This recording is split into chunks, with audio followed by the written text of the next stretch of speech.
welcoming them to the Housing Work stage. Please, please, please, please, please, give them a warm welcome.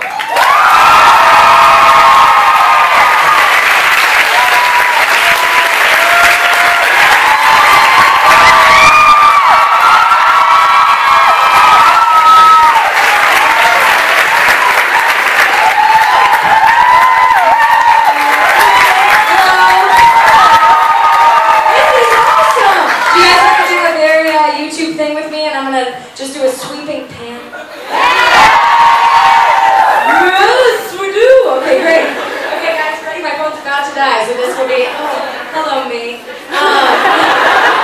Okay, here we go. Ready? So I'm gonna start here. And we're just gonna be like, yay. Okay. 3, 2, 5.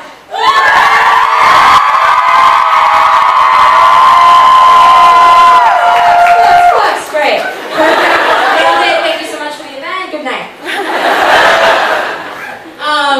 So first and foremost, genuinely, from the bottom of my heart, thank you guys for coming and for making this all happen. I think that any of you as active members of this community that we've created together know how much it means to me and how constantly on the brink of tears I am.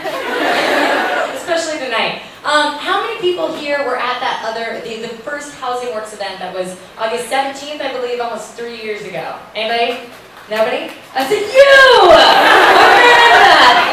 I also was there. Shocker. Okay, so somewhere between then and now, I lost a bunch of people. Or they came and they were like, yeah, I saw. Good. I bought the book. She's fine. I guess, we're going to open this with the reading from the book itself. But I'm actually hoping that you guys will bear with me as I just kind of talk about basically the structure of the book. Reading from the book, I did for the first time at a thing called LeakyCon, which was really awesome. But then also the first time I've read the book out loud at all, and also I realized, oh my God, this is personal. It was just, you know what I mean? Like writing it, being like, I'm publishing a book, time to tell my truth, versus reading it to a room of people. We were two very different experiences, so I'm a little bit shy still, first-time author, still getting used to that. So I'd rather just kind of walk you guys through the structure of the book and tell you about it, and then maybe next book around I'll be like, Chapter 7! So I'm just gonna stand real quick just so I can use my hands, and then also thank you to Rosie for being here. And cheers, Rosie! Cheers to everyone! If you're not drinking, buy a book. If you're drinking, buy all drinks. So I'm gonna do that real quick. I think I can lift this. But also engage in constant banter. So here we go. Ready? Oh yeah, that's the stuff. Oh wait, I can sit. Okay, never mind. So, yes, look, I'm sitting. So, for those of you that don't have the copy in your hands, I'll gesture. But the book is basically broken down into 4 parts. Part 1 is called Kitchen Basics. And you'll notice actually that each part is color-coded to the titles of the recipe. So part 1 is blue, and all the recipes in part 1 are blue. And the background of the essay is blue. And I can't take any credit for that. It was entirely the initiative of the designer who helped with the design of the book, who deserves a round of applause. Also, the editor of the book, who is also present, who also deserves a round of applause.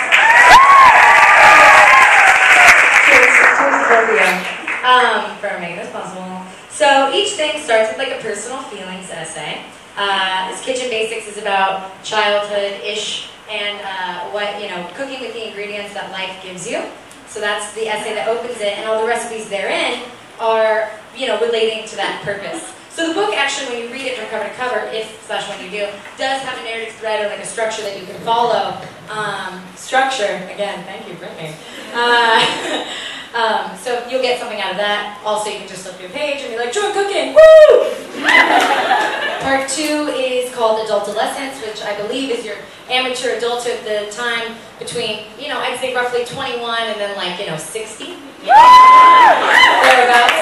That's who are curious about the color coding system. And therein are recipes to follow. So for those of you who are doing YouTube videos but are still debating about whether or not you want to buy the book, I hope that this is helping. After that, we get out of it. So we we get to part 3, so this is love. And I talk about love, sex, and dating, and talk about stuff like that. And in there is where I talk about that stuff. So just picture me as a banana awake at night. So, again, lots of cool, fun stuff inside this book, guys. Real good. Essays, they're in, la la la la la. And then the last one is called Family and the Holidays. That's part 4. It's green, just so everybody knows. And in that section, I discuss family and the holidays because I was like, you know, it's really hard to write about either. Instead of having 2 sections, let's just make them 1 and just get through it really fast. So that's part 4. And so that's like the basic like walkthrough, you know, the in-game walkthrough of the book. And I hope that you guys like it a lot. It's a nervous time, you know. The videos, it's like instant gratification, instantaneous feedback. After this, it's like people are reading it. Good God, I hope it makes sense. So without further ado, let's start the next one. Yeah!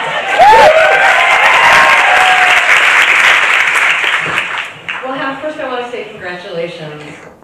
Everybody loves you so much on YouTube, but what you say about the difference between videos and a book, it's a real thing. Yeah, here's this thing that everybody in this room is buying tonight, right? And they're going to carry it around, and they can keep looking at it all day long. And it's like you pour your heart and soul into this thing. Blood, sweat, and tears.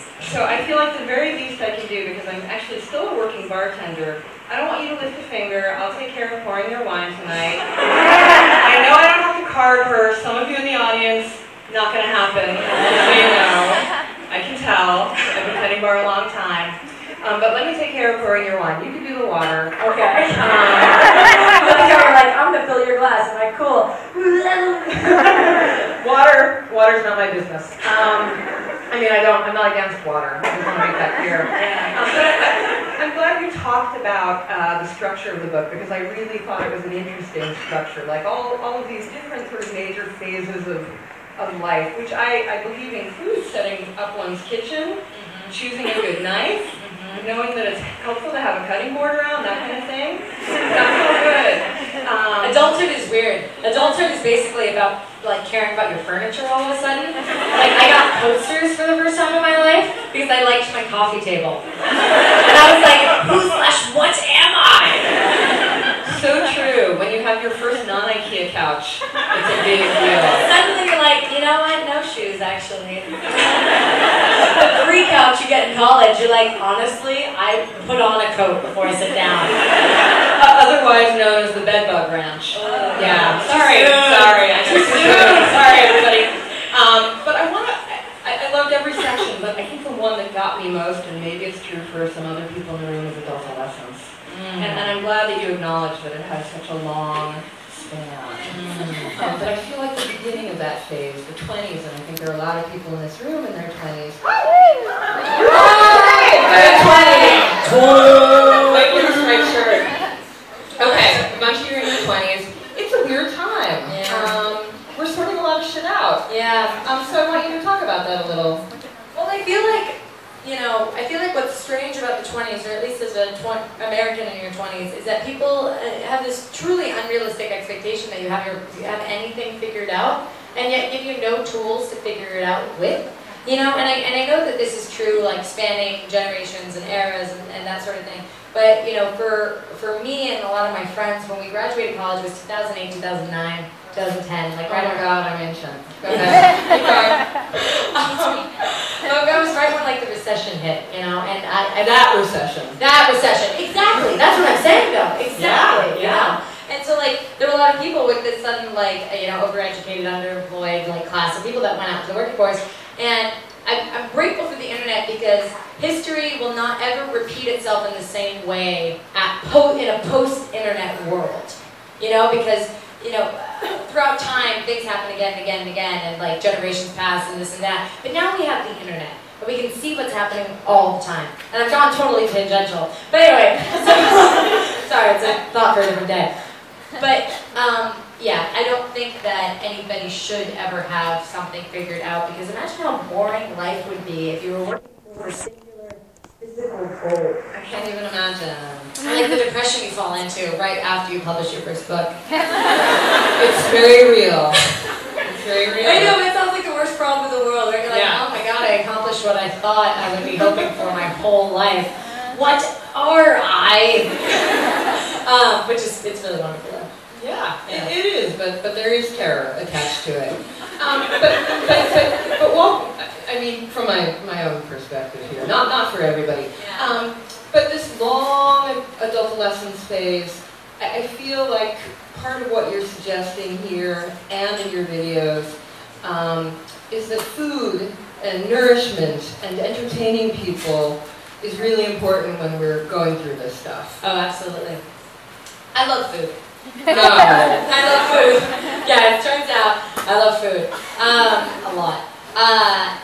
So, in the first essay in the book, the Kitchen Basics one, is actually an essay I had written in my free time years and years ago. It's a little like narrative story, kind of discussing why, like part of why I'm so personally attached to food. For those of you that don't have the book or haven't read it yet, basically it talks about this game I used to play as a kid called Will She Eat It? Yeah, she will. Turns out later in life, hella true. Oh my god, sex. So, just kidding. Not kidding. So anyway, point being, so basically Will She Eat It discussed kind of one of my strategies as a kid, as somebody who didn't have a lot of food all the time, ways to be fed in school, because there's a lot of like social judgment that happens at lunchtime, you know, and the essay goes to talk about like what each meal signifies during the lunch period, like a brown paper bag, getting hot lunch, not having a lunch, having a meal ticket, like that sort of thing. So Will She Eat It was actually incredibly foreshadowed the course of my life in an incredible way, which was that at lunchtime, so I wasn't ever judged, or so nobody could ever really see past like the fact that I didn't have a lunch. I just made a game, and I just went from group to group, and I played it every day, a different table, every day, a different lunch. And nobody noticed, which, you know, was good for me, because I got to just kind of grow freely without, again, judgment. Yeah. Which is why I'm always like, no judging, whatever, you do you. As long as you don't fuck with anybody else. You know? Like,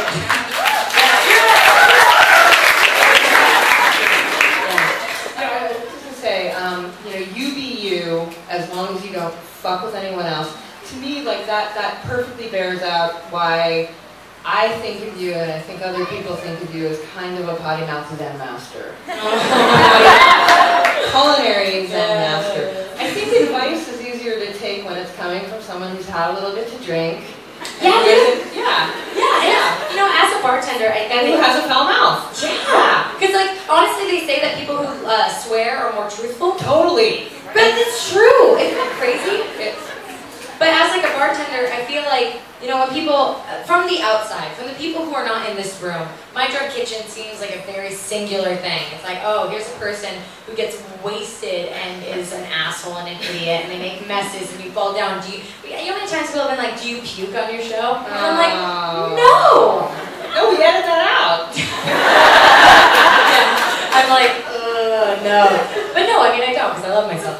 But like, so as a bartender, I'm sure you've seen the inspiring conversation exchange between two drunk people. Absolutely. You know, and it's like, for some reason, it's easier to believe somebody who's drunk. You just assume that they're not lying to you, and they put their hand on your shoulder, and they're stinking whiskey breath in your face. They're like, you can do it, dude!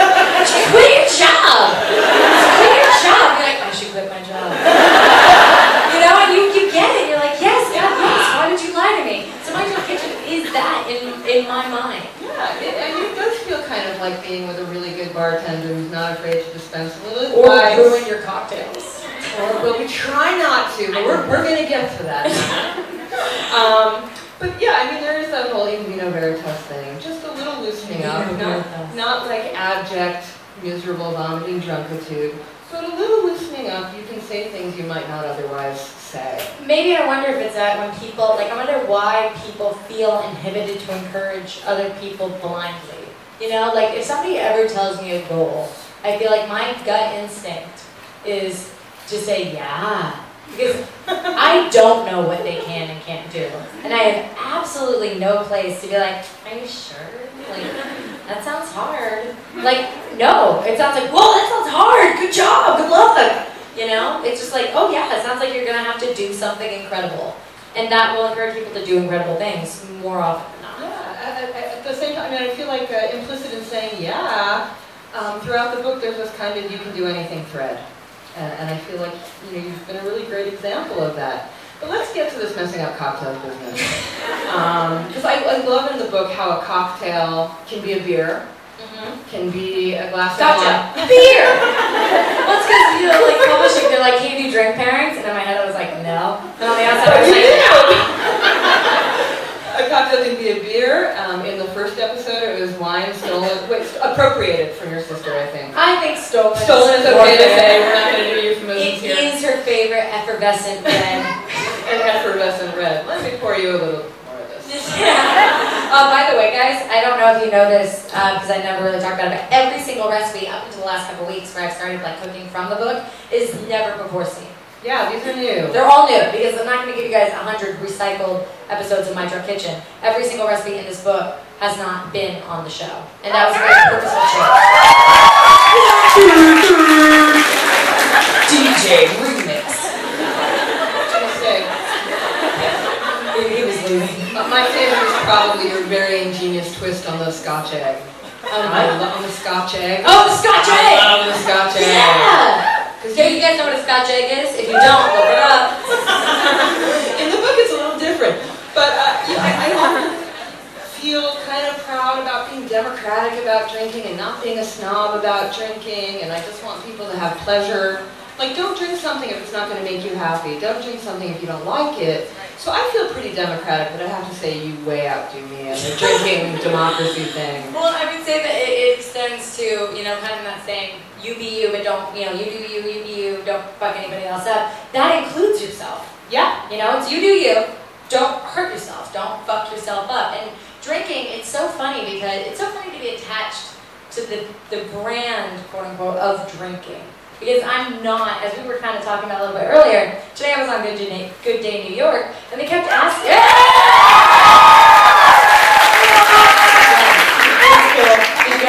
Did you guys see it? Yeah. It was so funny. I was like, okay. Lady in the Stripes did everything. She's 20, so she saw the show. She loves life. There's nothing you can't do. Oh, she loves DJ Remix. But yeah, so they kept making jokes, and I get this all the time, and again, outside of this room, I get asked all the time, people are like, are you an alcoholic, haha, jokingly, and as somebody who like comes from a background of addicts, I'm always like, no, and if you had any idea what you were talking about, you would know. Yeah. You would know from meeting me in the first 3 minutes. Because if I was the host of my,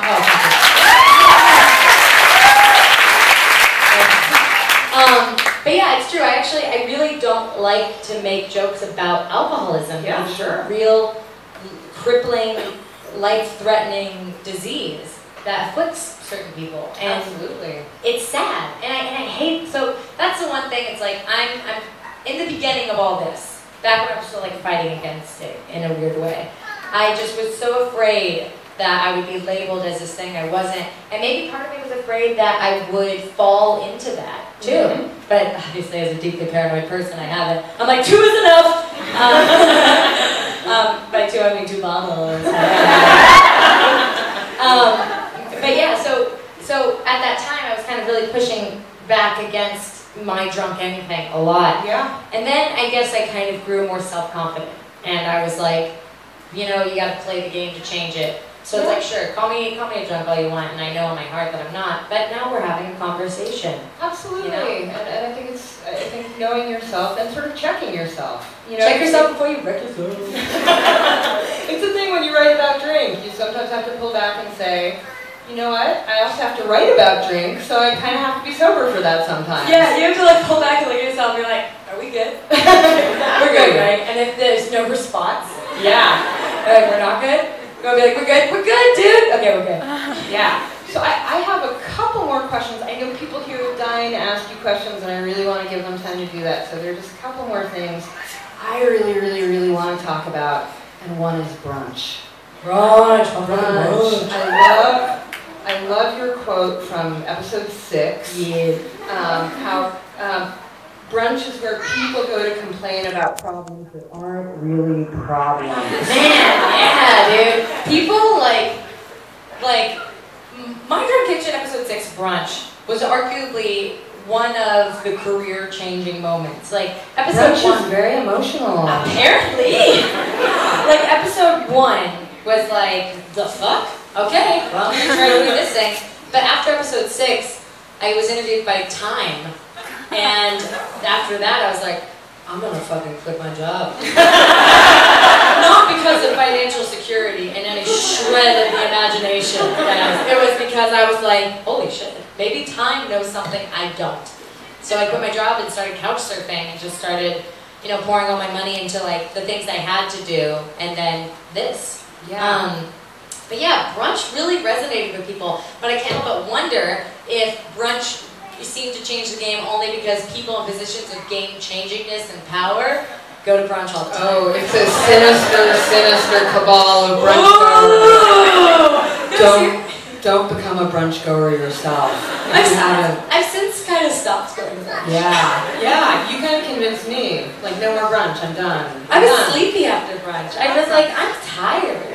I'm not having mimosa, and now Sunday is ruined. I was gonna say, like, the unlimited mimosa is one of those things that sounds good. It's not good. Not good. The It sugar, should have limits. The crash of orange juice and champagne at 11 a.m. is like, now it's 4, and I'm like, ugh. Yeah. And tomorrow's Monday, I hate myself. We've all been warned. Yeah, I guess. Yeah. Enjoy it while you're young.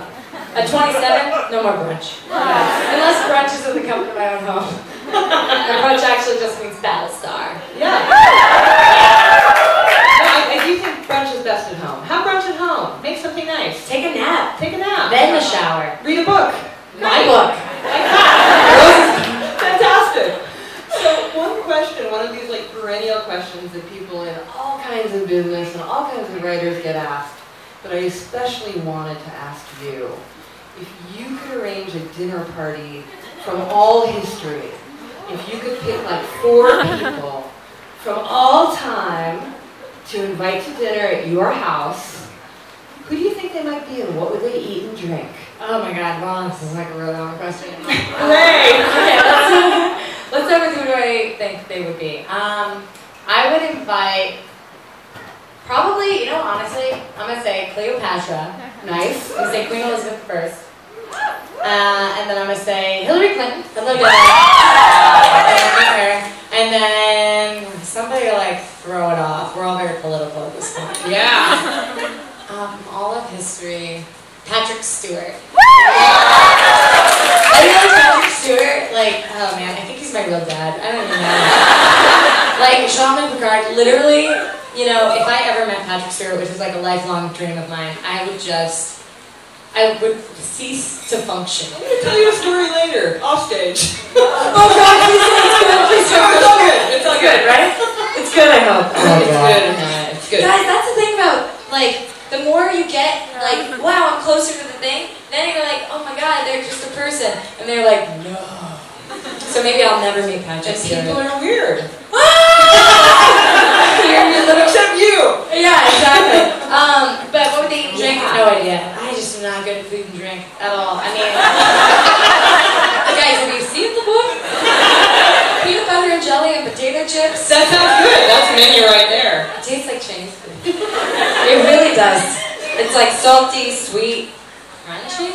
Did you make it? It's good. Yeah, what'd you think? Yeah? Yeah. Yeah, it's tasty, right? Yeah. Your mom like to do? Is your mom here? Okay, tell your mom to say hi. Hey mom, I know who's up. As much fun as I have had talking to you, I think other people deserve to get a chance to ask you questions also. You deserve a think. Yeah! I'm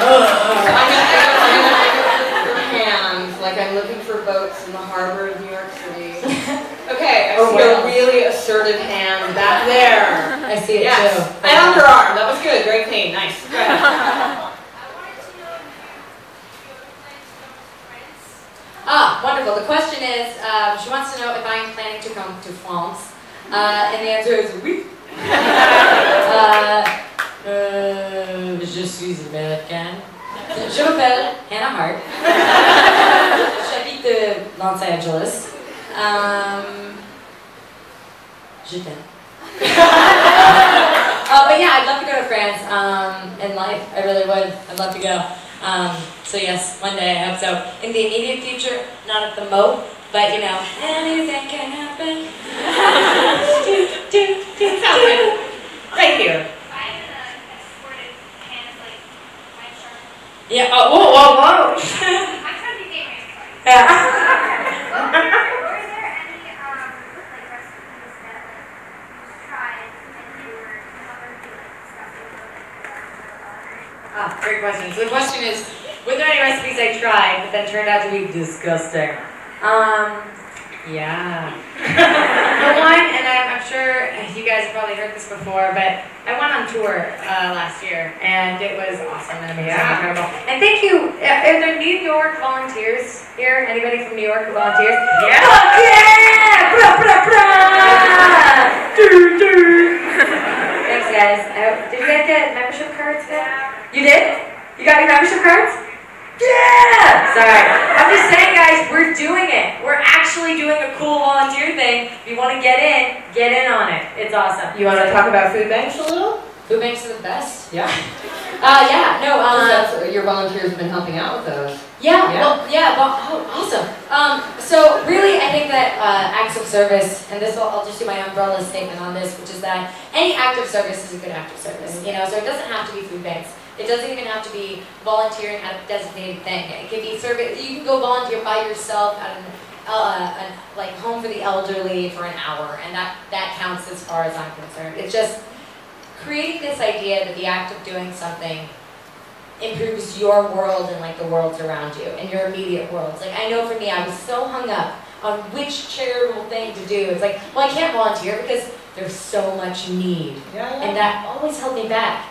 And it was letting go of like my own ego in deciding which need was worthy, quote unquote, of my time, and then ending up at zero. It was like, let go of that. Who cares? Like if I see a donation go by my screen, I'm like, yeah, I'll donate. Great, $10, save that dolphin, whatever. You know what I mean? Like, and you know, you do that. But so anyway, thank you, volunteers, and I'm glad you guys are correct. Back to your question. All right, wait. Wait. You're just saying her question. It was disgusting. It was really awful. Okay, way in the back there. What made you decide you wanted to write a book more specifically like this? Great question. They're all great questions. The question is, what made me decide that I wanted to write a book, more specifically this book? And when I say that writing a book was always like my lifelong daydream, like it was my daydream fantasy, I really mean that. Like I went to school and I went to school with the intention of doing mass communications. I was like, I need a job, I'm gonna need a job, I'll do advertising. I took exactly 2 weeks of a mass comm course. I was like, fuck this shit. This all is so obvious. Everyone in this room's an idiot. Sorry, to any mass comm majors, whoa! But just at my school, the mass comm courses were not interesting at all. And it was just stuff like, when you say words, people are advertised to. At least there was mass comm 101. Again, totally cool. Anyway, definitely gonna alien. But I studied literature, and I grew up in a house filled with books, which was something, you know, in later books that maybe have more words and like essays and stuff like that. This book is filled with words and essays, by the way. It's really, really good. Oh my god. I just grew up literally physically surrounded by books. And this was a couple years pre-internet. The internet like really came to me when I was like 5 or 6. So as a 5-year-old, with like pictures and words, and like we had those like, you know, antique books that had the gold on the side, and when you opened them had like you know, it's just beautiful stuff.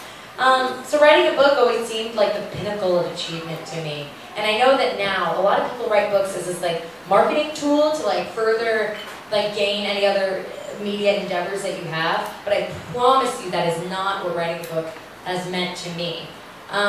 And so it's just a culmination of a lifelong dream. And there were 3 iterations of this, by the way. Like this seemed like something, and I had a lot of ego going into it, and Dr. Collins and Ipsos can attest to that. I didn't want my face on the cover of it. I was like, I just want like the words and the pictures to speak for themselves. And then,